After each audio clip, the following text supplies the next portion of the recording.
नमस्कार दोस्तों, मैं हूं आपका दोस्त doctor Darshan Wangia, guild coach and tarot दादू। 30 डेज हैप्पीनेस चैलेंज। आज इसकी 12th एक्टिविटी का टाइम है। बट आज अगर आप हमें पहली बार सुन रहे हैं, ये लिंक आपके पास डायरेक्ट पहुंचा है, तो आपसे रिक्वेस्ट है कि आप पहले इस पॉडकास्ट के डिस्क्रिप्शन में जाएं और इसका इंट्रोडक्शन से शुरुआत करें और इसकी एक एक एक्टिविटी को हर रोज करते हुए फिर 12 नंबर की एक्टिविटी और उसके आगे पहुंचे। इन एक्टिविटीज को रेगुलर करते जाएं और जिसको करने में आपको ज्यादा आनंद आता है, ज्यादा मजा आता है, जिसकी वजह से आपके अंदर कुछ अच्छे चेंजेस आपको महसूस हों, उसे रेगुलरली अपनी लाइफ के अंदर एडजस्ट कर लीजिए, उसे जोड़ लीजिए, उसके साथ जीना शुरू कर दीजिए। यही इस एक्टिविटीज का सबसे मेन मोटो है कि आपके अंदर खुशी के वो फव्वारे बाहर निकलने लगे, वो फूटने लगे और आपकी जिंदगी अच्छी हो जाए, खुशनुमा हो जाए। तो 12th एक्टिविटी है, आज एक छोटे सा वॉक के लिए जाना है और हो सके तो इसको रेगुलर अपनी रूटीन में बना लीजिए। मॉर्निंग में जैसे ही आपको टाइम लगता है, टाइम निकालकर एटलीस्ट आधे घंटे की एक ब्रिस्क वॉक के लिए जरूर जाएं। ब्रिस्क वॉक जिसमें आपको तेज चलना होता है, नॉर्मल स्पीड से जब आप चलते हैं उससे थोड़ा सा तेज। ब्रिस्क वॉक नहीं कर सकते, नॉर्मल वॉक कीजिए, जाइए और अपने आसपास जो नेचर है उसे अप्रिशिएट कीजिए, उसका धन्यवाद कीजिए। जो ये ताजी हवा आपके चेहरे से छूती हुई निकल रही है उसे महसूस कीजिए, उसका धन्यवाद कीजिए। पार्क में जाइए, नंगे पैर घास के ऊपर चलिए। आप चाहे शूज पहन के जा रहे हैं या स्लीपर्स, बट वहां जाइए, घास पर नंगे पैर चलिए और उस एक्टिविटी का आनंद लीजिए। हम सभी जानते हैं कि घास के ऊपर नंगे पैर चलना कितना फायदेमंद है हमारे दिमाग के लिए, हमारी आंखों के लिए, हमारे डाइजेशन के लिए।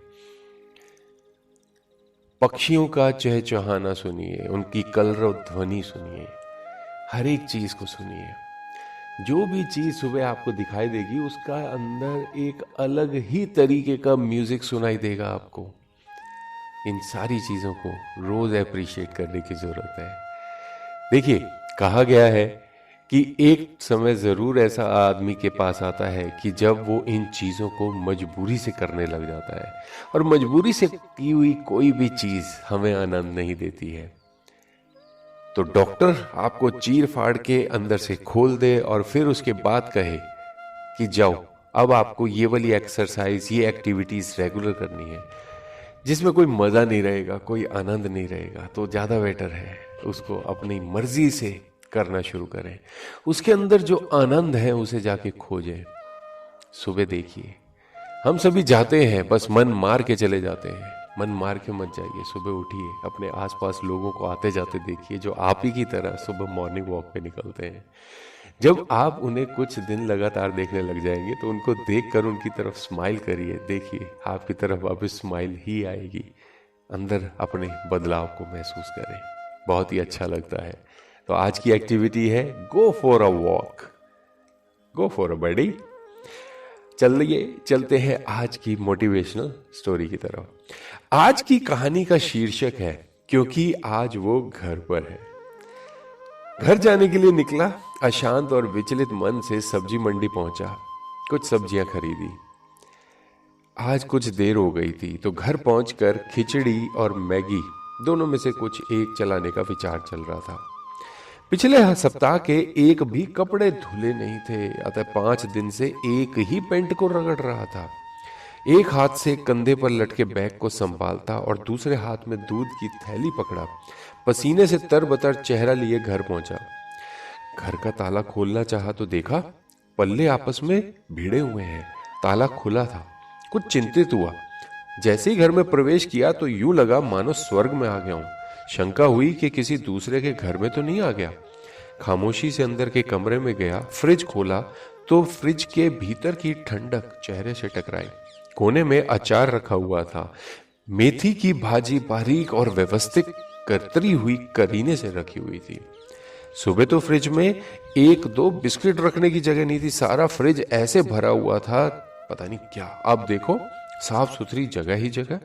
धीरे से साथ लाई हुई सब्जियां भी फ्रिज में ही रख दी। कोने में रखी पानी की टंकी जिसने हफ्ते भर से पानी का मुंह नहीं देखा था, अब पूरी भरी हुई चमक रही थी। तभी ध्यान गया कि पीछे से अगरबत्ती की खुशबू भी चली आ रही है, मन को आनंदित कर रही थी। अपना बैग एक कुर्सी पर पटका तो याद आया कि सुबह अपना टॉवल बिस्तर पर ही छोड़ दिया था। देखा तो वह वहां ना होकर खिड़की के बाहर तार पर लटक रहा था, सूख रहा था। अलमारी का पल्ला खोला जिसमें बिना धुले कपड़े थे। अब सारे ही कपड़े धुले हुए, इस्त्री किए हुए और व्यवस्थित रखे थे। सुबह एक रुमाल नहीं मिल रहा था और अब अंदर साफ सुथरे रुमाल पर रुमाल की गड्डी रखी हुई थी। सुबह सॉक्स की जोड़ी नहीं मिली तो अलग अलग डिजाइन के मोजे पहनकर निकल गया, जोकर लग रहा था शायद। लेकिन अब सारे सॉक्स एक स्थान पर उपस्थित पड़े मुझे देखकर मुस्कुरा रहे थे। लाल पीली नीली शर्ट्स बढ़िया हैंगर पर टंगी हुई थी। धीरे से टीवी के सामने बैठा। टीवी जिस पर धूल की परतें जम गई थी कुछ दिनों से, अब चमक रहा था और स्क्रीन पर चित्र भी स्पष्ट दिख रहा था। प्यास लगी तो पानी पीने किचन में पहुंचा, जिस किचन में लहसुन प्याज और न जाने किस किस किस्म की गंध भरी रहती थी, अब भूख जगा देने वाली भोजन की महक रही थी। भावनाओं में बहता बाहर आकर टीवी के सामने एक चेयर पे बैठा और आंखें बंद कर ली और सोचने लगा। फिर आंखें खोलकर अपनी ही बाह पर एक चिकोटी काटी। कहीं ये स्वप्न तो नहीं है, सपना तो नहीं देख रहा। तभी गर्मा गर्म पकोड़े की प्लेट और भाप निकलती चाय किसी ने टेबल पर रख दी। भीतर का मेरा अहम जैसे जर्रा जर्रा होकर बिखर गया। जब थक कर आता था तो जैसे तैसे दही चावल पर गुजारा कर लिया करता था, और आज भाप निकलती स्वादिष्ट चाय और गर्मा गर्म पकोड़े का आनंद ले रहा था। ना चाहते हुए भी आंसू की 2 बूंदें आंखों से निकलकर गालों पर बह निकली। फिर खुद को संभाला तो एहसास हुआ, क्योंकि आज वो घर पे है। संसार के सारे सुख और समृद्धि की प्रदाता है वो। किसी के लिए माँ, किसी की पत्नी, किसी की बहन, तो किसी की बेटी है वो। आप कितने भी बड़े महान हों, लेकिन सुखमय जीवन के लिए किसी न किसी एक रूप में स्त्री आपके जीवन में अति आवश्यक है। वो किसी भी रूप में हो, मगर घर को घर वही बनाती है। 4 दीवारों से मकान होता है, जब उसमें रिश्ते परिवार हो तो वो घर बनता है। आप सभी पढ़कर जिस भी संबंध में अपनी माँ, बहन, बेटी, पत्नी, बहू को याद कर रहे हैं, मेरा आग्रह है बस कि उस स्त्री के संबंध के महत्व को समझें, उन्हें आदर तथा सम्मान और स्नेह दें। ये कहानी हमारे आने वाले जीवन की कहानी हो सकती है अगर हम इस स्त्री को टेकन फॉर द ग्रांटेड कर लेते हैं। हमें उनका किया हुआ काम दिखाई नहीं देता। बट दोस्तों, इस कहानी को एक बारी फिर जाके पढ़िएगा, समझने की कोशिश कीजिएगा कि इस घर की स्त्री जितना काम कर रही है, आपका घर स्वर्ग इसी की वजह से है। उसे भी अप्रिशिएट कीजिए, उसे भी धन्यवाद कीजिए, प्यार से एक बारी गले जरूर लगाइएगा। देखिए अंदर कितना आनंद भर जाता है। आपका दिन शुभ रहे, आप हमेशा खुश रहें, जुड़े रहें, जोड़ते रहें। Bye bye, take care.